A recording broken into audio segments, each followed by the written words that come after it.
Welcome to the Artist Loft, the talk show for all artists. Join us each show as we spotlight a variety of different creatives, hosted by the Florida Arts Network, with Richard Sosa and Frank A. Ruffolo. Hey Lofties, welcome back. Hey Lofties, how are you doing? I love that. I say it every time. I'm like I love the whole Lofties thing. We're back with Frank Ruffolo and Ricardo Antonio Jose Sosa Mendoza Fernandez Rodriguez Alcaine, but you all can call me Rich. We are a branch of the Florida Arts Network. We are a nonprofit for the arts, and we have a couple of goals. One is to introduce or reintroduce arts to kids, either through scholarships or working with different schools and helping them with their art programs, stuff like that. And the other thing that we do is we like to celebrate those that are already in the industry and that are contributing to the industry, making it a thing down here. Because unfortunately, it's not really a thing down here. No, it's not a real thing down here. No, I grew up in... the state just cut funding to the arts too, so... Yes, millions and millions and millions. It's sad. But, you know, yeah, we need to do something about that. I heard that there are a bunch of organizations that are willing to forego some of the money that they get in order to help others out, and that's what the art community does. You know, we come together. You know, we try and work together to make it happen. You know, And we're not just a show here, so if you want to advertise your business on a show, prices start at $75. We also offer video services, so if you need a reel done or a trailer or any type of commercial, contact us on our website. Yeah, absolutely. Yeah, Right there. There's our website right there, floridaartsnetwork.org. You go to our landing page and you'll see all the different ways that you can help, right? And some people might be like, well, instead of donating money, can I donate time? Absolutely. Absolutely, you can donate time. But we'll take the money. Yeah, yeah, we'll take the money too. We can definitely put it to good use. Especially with this one initiative that we're working on.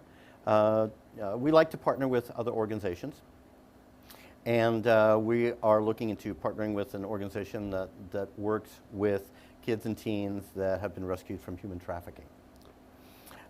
And because this woman understands that art can be very therapeutic. I know it's helped me in my life. Art is really, it has saved me. And so we would be partnering with them and using art and all our connections in the art world to work with some of these kids. We had a guest about a month and a half ago, Gianni. Gianni, yeah.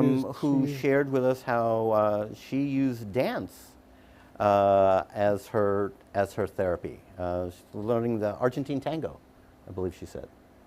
So yeah, it's very useful, and I think it can help a lot of people. But we can only do it with help from you guys. So, and we are a 501c3, so any donations are tax deductible. And the bigger the donation, the more you can deduct, right? Look at that. That's that. All right, so without any further ado, we have a wonderful guest today. And I'm going to get this right, Rion Heldibridle, right? All right. Yes, hi. Rion, welcome to our show. Thank you so much for having me. It's a pleasure to be here. Yeah. So you are operations manager at ArtServe. Correct. All right. Yeah, and we've dealt with ArtServe. Yeah, we used to have meetings there. Yeah, we used to have meetings there. We have Sarah Rogers. You know Sarah Rogers? She's going to be on our show at some point. You know, she teaches her acting classes there. Another one of our guests, Kenny Ruiz, you know, of MagChop. He had a show there? Yeah, he did a show there. You know, so yeah. So tell us a little bit about ArtServe for the people that are not familiar with the Sure. organization. So ArtServe is a 35-year 501c3 nonprofit. We are located in the heart of Fort Lauderdale, next to Holiday Park on Sunrise Boulevard. We have a rental space, so we rent out some of our spaces for the community to hold their events, to have meetings, to do lectures, all kinds of different things. We also host about 40 grant performances throughout the year. Through Broward County grants. They generally come to us. We're very well priced, far below nonprofit markets. So, which is one of the things that makes us so desirable. We also do 4 exhibitions a year. They run for approximately 10 to 12 weeks. And they center around a conversation that's generally needing to be had. So generally we'll focus on and environmental or mental health. And we create conversations and we provide programming throughout those exhibitions for the community to enjoy and to learn and educate themselves. Yeah, see, I would be so on board with the whole mental health thing. I'm a huge proponent of getting help. You know, if you have an issue, get the help. I'm severe ADHD, and there's a lot that goes with it. A lot of people don't know about. Right. And so, you know, when you have exhibits like that that start these conversations, I think it's an amazing thing. Yeah, and actually the mental health exhibition has been one of our biggest successes through our exhibitions. We've brought many organizations and people together to understand that art in all facets is very therapeutic. And so we now have health professionals reaching out to us, asking to be a part of our exhibitions throughout the coming years. So we're growing that, but it's comforting to know that through these conversations that we're having, through the discussion panels that we offer through these exhibitions, it's creating an awareness of how therapeutic art can really be. Because just like you, I used art my whole life for therapy. Yeah. So I understand exactly what it means to use it for, you know, positive. Yeah. Next time you do something like that, you know, maybe, you know, we can see about doing our show on location there. Yeah, we could. Yeah, You know, that would be. We'd be more than really happy cool. to host you. Yeah, that would be so fun. Right, we can interview some of the artists that are there. Oh yeah, yeah, absolutely. You know, Absolutely. and you know, like I said earlier, it's all about coming together. You know, there's strength in numbers. Yes. There's always strength in numbers. So you know, the more we can do for each other in the art world, you know, the more we can show people what we're really all about, and we're not all crazy. Well, maybe we are a little Depends bit. on what your definition is. Yeah, I'm kind of out there, but yeah, Frank is too, but he's a little quieter about it. But he's out there. I'm out there. Yeah. Don't let this calm demeanor fool you, folks. He's out there. Now, does ArtServe still have a room with a stage? Yes, we have our auditorium space, which is named the Our Fund Foundation Hall at ArtServe. It is sponsored by the Our Fund Foundation. We hold several of their events there from their grantees, as well as our own events and community events as well. Yeah, and that's where Sarah teaches. She uses that space to She teach, uses- or for her shows. At Yes, least. yeah. She does her showcases at the end of her 6-week program there. Our members gallery is actually where she holds her class, though. Yeah, that's where we used to have our meetings that's where when we we had were our the Florida meetings, table. Hal Axler, you know, who used to have Yeah. your position. he helped. He was helping us out. It's like just before COVID hit is when we were doing our meetings there. Wow. So yeah. Yeah. Oh my God. Yeah. We've got a little history with Art Serve. We think it's an amazing venue. It really is. Absolutely. And we're working to, to just continue to progress the welcomeness of the place, to make it really feel like a hometown place. Yeah. Yeah. I like that word, welcomeness. Welcomeness. I don't think it's really a word, but I think you just coined it. Hey. Nice. See, the creative mind at work. Okay, so I gotta ask, how did you go from dirtying your diapers to doing this? I mean, like, what was the progression there? Well, so the arts has always been a part of my life. My mother and my dad, they were very much working people. So during the 80s, I had to have jobs, obviously. So I spent a lot of time with my grandmother and my aunt and my uncle and my aunts. And my grandmother and my uncle were musicians. And Nice. so I got the chance to sit and listen to them.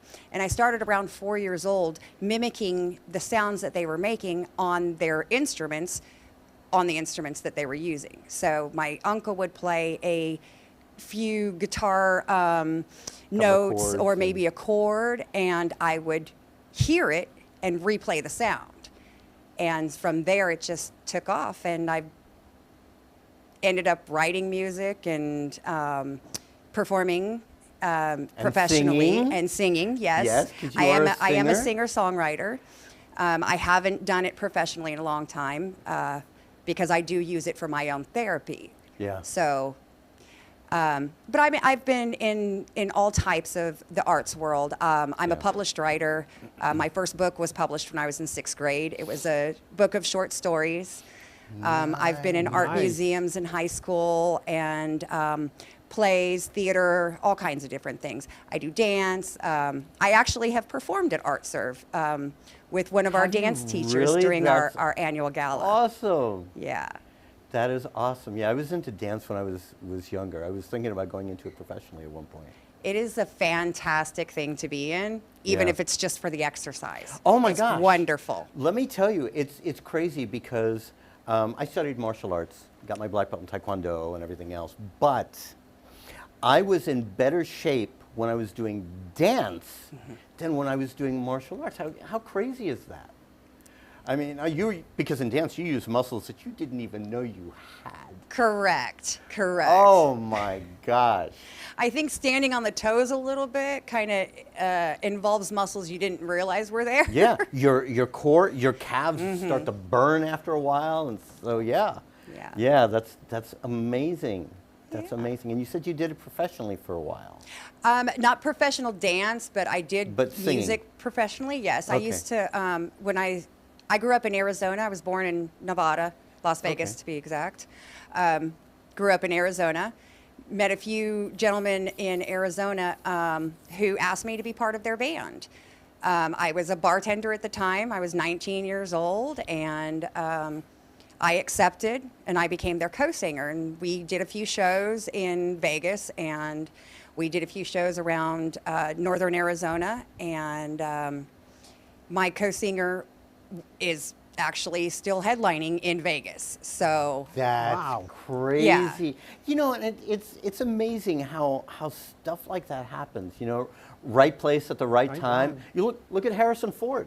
Absolutely. Harrison Ford, he was a carpenter. Yes. He wasn't an actor. You know, next thing you know, he's in Star Wars, and his co-star's like, you know, just. that's fantastic. I love that. That's great. So yeah, you never know. You just have to be open to the opportunities. Yeah, it's really about experiencing new things, learning from it, and taking something from it to apply somewhere else. Yeah. So for me, it's in the arts world, because I've been in the arts world longer than I've been in the business world. but I've been doing administration for almost 30 years. Yeah. I know I don't look like it, but I started very, very young. Yeah, I was going to say, wait, what? Yeah. You were just learning how to count. I started in administration roughly around the age of 15. My first job, I was working in a nursing home as a volunteer. Okay, so we just did the math, but that's okay. You don't look it, darling. You don't look it. You look marvelous. Simply marvelous. Yeah. So, but yeah, it's great to be able to take things from the art world and apply them to the real world so that you can really understand how the two are really connected. Oh, yeah. So being a business professional in the arts world is like a dream come true for me. Yes, and we'll talk a little bit about that. But right now, we're going to break for a commercial. So we'll see you all back in a couple More minutes. with Ryan in a few. Yep. Frank A. Ruffolo, a renowned author and screenwriter known for his books such as 10048, Blue Falcon, Memoir of a Soldier, and his latest, Samuel of Sarah. Check out his website, frankaruffolo.com, for more info or purchase his books on Amazon.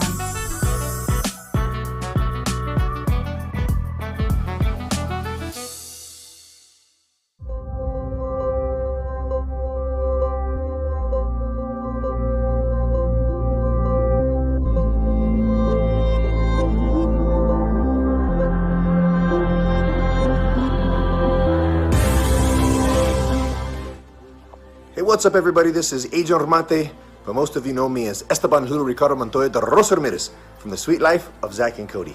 I just wanted to give a shout out to my man, Richard Sosa. He is one of the best acting coaches that I've had the pleasure to work with, and he's actually worked with me in my program for many years, and I highly recommend this guy. So if you have an opportunity to work with him, what are you waiting for? Now, get out of my face. Esteban Julio Ricardo Montoya de Rosa Ramirez. I am out.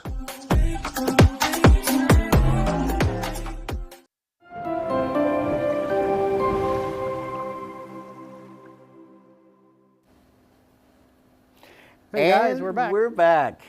All right, so Ryan touched on something that is interesting because you're talking about creative on one side and administrative on the other, and a lot of times those two, it's like a They don't dichotomy. mix. You know, it's like those two don't generally mix, you know, because people are either, you know, they're right brain dominant, you know, in the creative thing, or they're left brain dominant and they're analytical.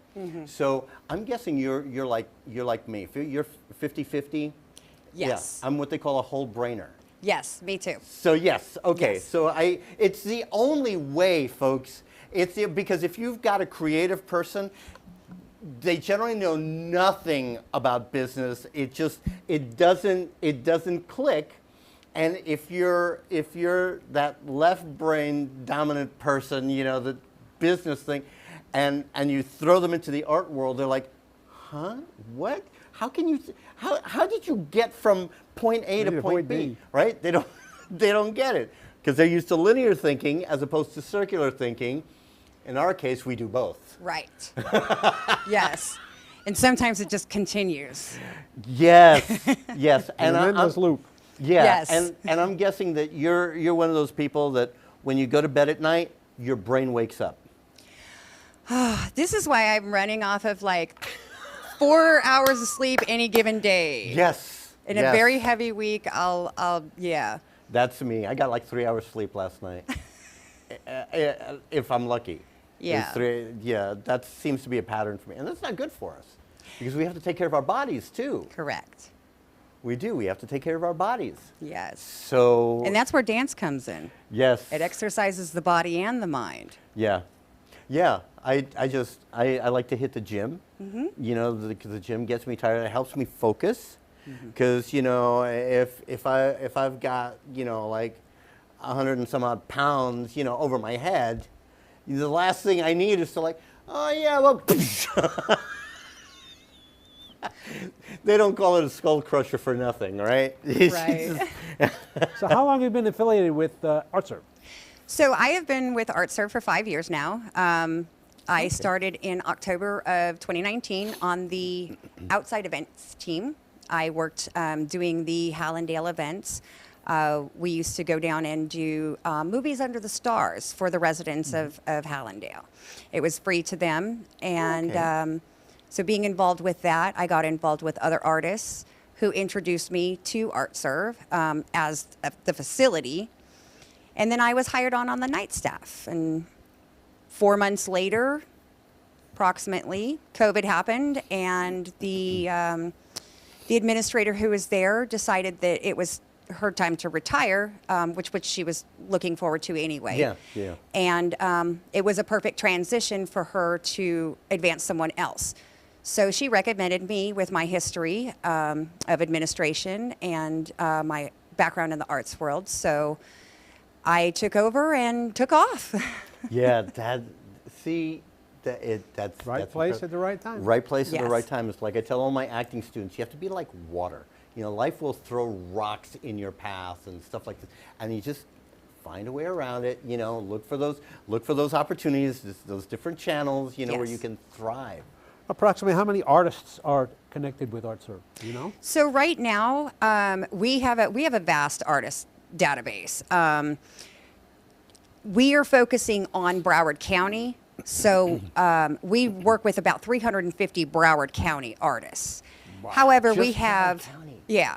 but we do have affiliation with, Miami-Dade County and other counties, and then artists from all over the world. So Yeah. one of the artists that we worked with actually did a mural for us on the outside of our building, who was from Colombia. And so we generally, on any given basis throughout the year, will work with about 500 artists. Wow, see, that's great. 500 artists, 350 of them just in Broward County. And if you're an artist in Broward County and didn't realize there was an ArtServe, how does an artist get involved with your organization? Stop in. Yeah. Stop in to ArtServe. We're right next to Holiday Park. When you're going over to see the new Iceplex, pop over across the park and pop into us. You really have to experience ArtServe in order to really understand what we do. Yeah. But we are always open and welcome for artists. We want as many artists as we can because we teach the artist how to be a business artist. Yeah. Fantastic. Yeah, and that is something that is so needed in the art world, really, because they create their art, whether it's painting, sculpture, you know, whatever it is, you know, a writer, you know, whatever. Okay, now what do I do? Right. Now what do I do? Yeah. Yes. So what we encourage is new artists. Doesn't matter how long you've been doing art, but if you've never shown before, if you've never had a showcase of your art, if you've not sold any pieces, don't know how to sell, don't know how to really get your name out there and develop your brand, we welcome you to come to meet with us. All of our artist members get 3 one-hour complimentary consultations, one for marketing and grants, one for business, and one for curatorial. And it's a lot of information, but we walk them through it. And we have 9 in-house artists. And I actually do have a brand new space available for any digital artist. It's not a great big space, but it is a working space, and you will be amongst so many great artists within the building. Now, let me ask you a little bit about the future of art, right? And cryptocurrency, EFTs, all that stuff. Where do you see some of that stuff going? I think it's going to continue into the way that it has been, in the respect of it hasn't always been there. People aren't very familiar with it, and a lot of people don't trust it. So Yeah. it's kind of one of those things that's going to come in and go out, and maybe come back later, maybe go back out. It might never come back.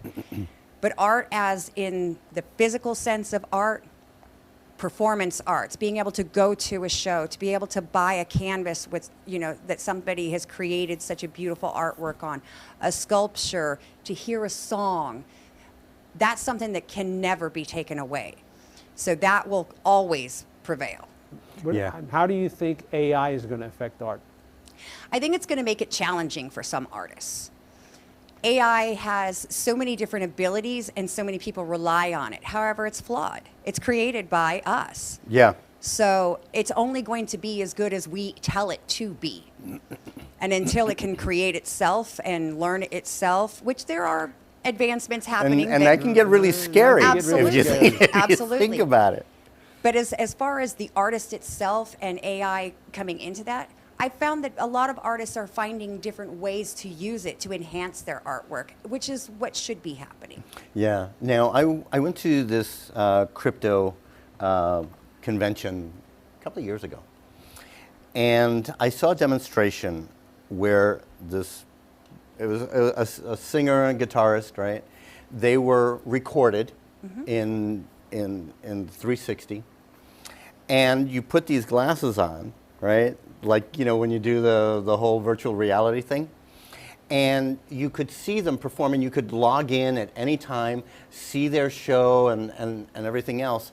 And I was talking to somebody else who said that they're working with that concept to create artificial intelligence that when you log into the show, the artist will then interact with the people that are walking. I'm like, what? So could you imagine, you know, you log in and then, you know, the artist who doesn't know you from Adam, right? Says, hey, Rich, thanks for joining us. You know, what? It's crazy. And I put I put the virtual reality thing on, and it was crazy. It's absolutely crazy what you guys saw. Artwork coming to life when you put these, use an app on your phone. And you point it at a picture, and all of a sudden the picture comes. What? So I don't know. I think it's pretty cool. I think there's a place for that kind of stuff. But when you can actually go and touch it, and you know, just wow. Yes. You know, that I don't think that they can. I don't think they can ever duplicate that. And I agree with that, because it's the personal interaction. When you're going to a concert, it's being there, it's feeling the sound run through your body, it's the vibrations. That can't be replaced by AI. No, it can't. It's good to enhance it, but it will never replace true art. Yeah, it's like when I go to a concert and you feel the music going through you, and it's like, wow. Yes. You can't, well, I mean, I guess if you have some really good speakers or something and you're standing right in front, maybe. But it's not the same. It's not the same. The ambiance thing. isn't the same. No, Correct. it's not. When you're in like this venue full of people and everybody's like just cheering and reacting, or when you go to a museum, you know, and you see the reaction of different people with the artwork that they're seeing. It's just nothing like it. So okay, so we're like out of time already. Already. We told you We told you it goes by it's gonna real go quick. just like that, darling. It's just real quick. So once again, why don't you let people know how they can reach you if they want to be involved in ArtServe? So if you'd like to get involved with ArtServe, we ask you to just go to our website at artserve.org. You can go to our donation page and donate. We are definitely thankful for every one of our donors.